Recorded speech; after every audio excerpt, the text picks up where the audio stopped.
Hello students, आज हम genetics का एक बेसिक कंसेप्ट डील करेंगे। What is the difference between heterochromatin and euchromatin.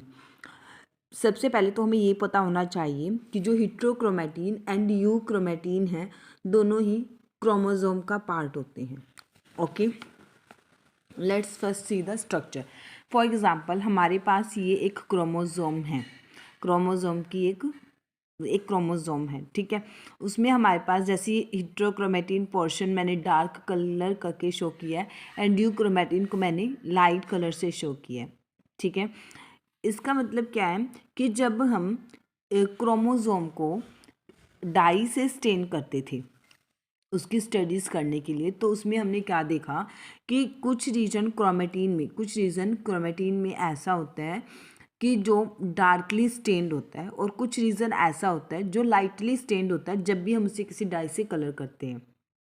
तो इसके पीछे का रीज़न क्या था? उसके पीछे का रीज़न ये था कि कुछ रीज़न ऐसा था जहाँ से ट्रांसलेशन हो रही थी, ठीक है। और कुछ रीज़न ऐसा था जहाँ से ये नहीं हो पा रही थी, ट्रांसलेशन नहीं हो पा रही थी।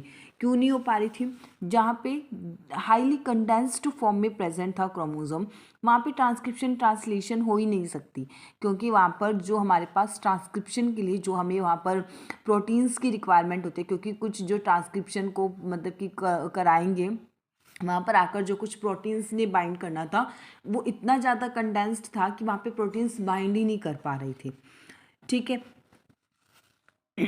Let's see heterochromatin and euchromatin. ये जो बोथ टर्म्स हैं हिट्रोक्रोमैटिन एंड यूक्रोमैटिन किसने दी थी? ई हिड्स ने। हिट्रोक्रोमैटिन होता क्या है? Darkly stained region of chromatin that remains condensed, ठीक है। जो हिट्रोक्रोमैटिन होता है ये डार्कली स्टेन्ड रीजन होता है जो बहुत ज़्यादा कंडेंस्ड है। ये डार्कली स्टेन्ड क्यों हुआ? जब हमने इसको स्टेनिंग की तो ये डार्कली स्टेन्ड क्यों हुआ?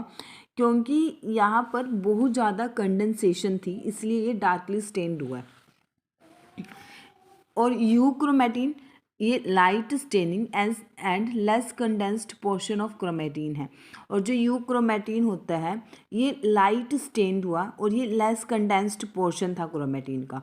मीन्स क्योंकि ये लेस कंडेंस्ड था इसीलिए यहाँ पे लाइट स्टेनिंग हुई है। Okay, next is heterochromatin is generally transcriptionally inactive. Heterochromatin वाला जो रीजन है ये बहुत ज़्यादा कंडेंस्ड फॉर्म में है, इसीलिए ये ट्रांसक्रिप्शनली इनएक्टिव होता है। इसीलिए ये ट्रांसक्रिप्शनली इनएक्टिव है क्योंकि ये इतना ज़्यादा कंडेंस्ड है। जिन प्रोटीन्स ने जिन भी फैक्टर्स की हेल्प से ट्रांसक्रिप्शन होनी थी वो फैक्टर्स यहाँ पर आकर बाइंड ही नहीं कर पाए कि जिससे वहाँ पे ट्रांसक्रिप्शन हो सके। और जबकि जो यूक्रोमैटिन वाला रीजन था ये ट्रांसक्रिप्शनली एक्टिव था and contain most of the protein coding genes. ये ट्रांसक्रिप्शनली एक्टिव था और यहाँ पे मेनली वो वाले जीन प्रेजेंट थे इस एरिया में, मीन्स इस एरिया में वो वाले जीन्स प्रेजेंट थे जो प्रोटीन कोडिंग जीन थे। ऑफ कोर्स वो प्रोटीन कोडिंग जीन ही होंगे, वहाँ पे ट्रांसक्रिप्शन होगी, ट्रांसलेशन का प्रोसेस होगा। Heterochromatin regions are marked with deacetylation and methylation at H3K9, which serves as a platform for HP1 heterochromatin protein 1 binding. Heterochromatin regions are marked with deacetylation and methylation at H3K9. Heterochromatin region में क्या था? वहाँ पे D acetylation थी, means वहाँ पे acetylation नहीं हो रही थी और मिथाइलेशन हो रही थी। कौन सी पोजीशन पे हो रही थी? H3K9 पोजीशन पे, जहाँ पर आकर HP1 बाइंडिंग प्रोटीन बाइंड कर रहा था। HP1 का फुल फॉर्म क्या है? हिट्रोक्रोमैटिन प्रोटीन 1, वहाँ पर आकर बाइंड कर रहा था। हिट्रोक्रोमैटिन रीजन में क्या था कि डी एसिटाइलेशन था वहाँ पे, मतलब कि एसिटाइलेशन नहीं हो रहा था, वहाँ पे मिथाइलेशन हो रहा था। और मिथाइलेशन भी कौन सी पोजीशन पे हो रहा था? H3K9 पोजीशन पे, ठीक है। और जो कि एक प्लेटफॉर्म की वे से मतलब कि हो रहा था, वहाँ पे कौन सा आके प्रोटीन बाइंड कर रहा था? Heterochromatin protein 1 binding. Euchromatin region have an open, accessible chromatin structure characterized by histone acetylation and methylation at H3K4 and H3K7 9.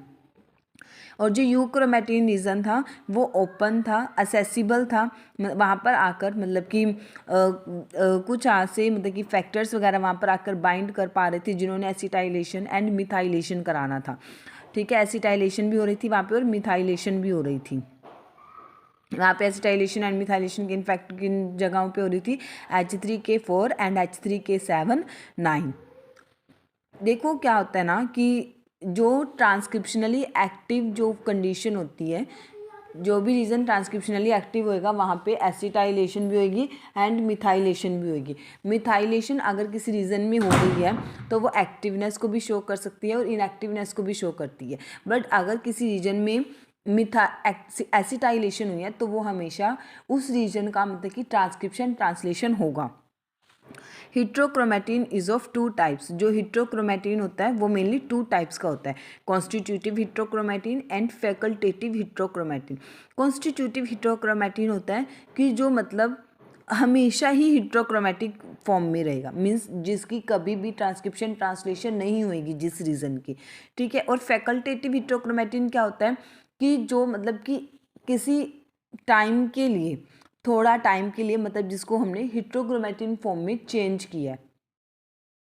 ठीक है, ऐसा भी होता है। जैसे अब हमारे पास फैकल्टेटिव हिट्रोक्रोमेटिन मतलब वो होता है जिसको टाइम पीरियड के लिए मीन्स हिट्रोक्रोमेटिन फॉर्म में, मोर कंडेंस्ड फॉर्म में कन्वर्ट किया गया।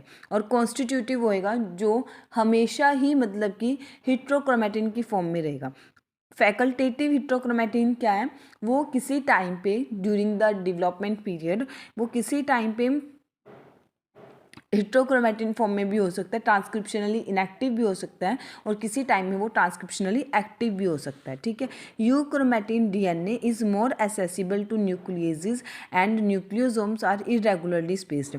वन थिंग मोर, जो यूक्रोमेटिन है वो मोर एसेसिबल है न्यूक्लियेजेस से, वहाँ पर आकर न्यूक्लियेजेस भी मतलब कि ईजिली अटैक कर सकते हैं। और यहाँ पर जो न्यूक्लियोसोम्स प्रेजेंट है इस रीजन में वो इरेगुलरली स्पेस्ड है। Okay, that's all about the difference between heterochromatin and euchromatin। एक बार मैं आपको फिर से इसको एक्सप्लेन कर देती हूँ। देखो, जैसे ये हिट्रोक्रोमेटिन एंड यूक्रोमेटिन है। हिट्रोक्रोमेटिन हाईली कंडेंस्ड रीजन होता है। ठीक है, ये हाईली कंडेंस्ड रीजन है तो इसलिए ये डार्कली स्टेन्ड होता है। ठीक है, और ये डार्कली स्टेन्ड है, हाईली कंडेंस्ड है। इसकी कंडेंसेशन की वजह से ही यहाँ पर जो ट्रांसक्रिप्शन कराने के लिए ट्रांसक्रिप्शन कराने के लिए जो प्रोटीन्स की बाइंडिंग होनी होती है वो नहीं हो पाती, इसलिए ये ट्रांसक्रिप्शनली इनएक्टिव होता है।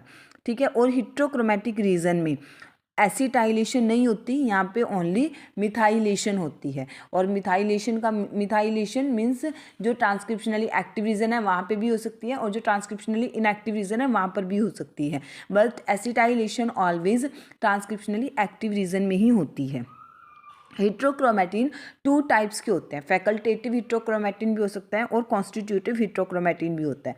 फैकल्टेटिव हिट्रोक्रोमेटिन का मीन्स क्या हुआ कि जो किसी टाइम ऑफ पीरियड में हिट्रोक्रोमेटिन फॉर्म में है और किसी टाइम ऑफ पीरियड में वो मीन्स यूक्रोमेटिक रीजन में भी चेंज हो सकता है। ठीक है, क्योंकि इसकी कंडेंसेशन पे डिपेंड करता है ना, इसीलिए ना। अब हम देखते हैं यूक्रोमेटिन के बारे में। देखो, यूक्रोमेटिन लाइट स्टेन्ड है।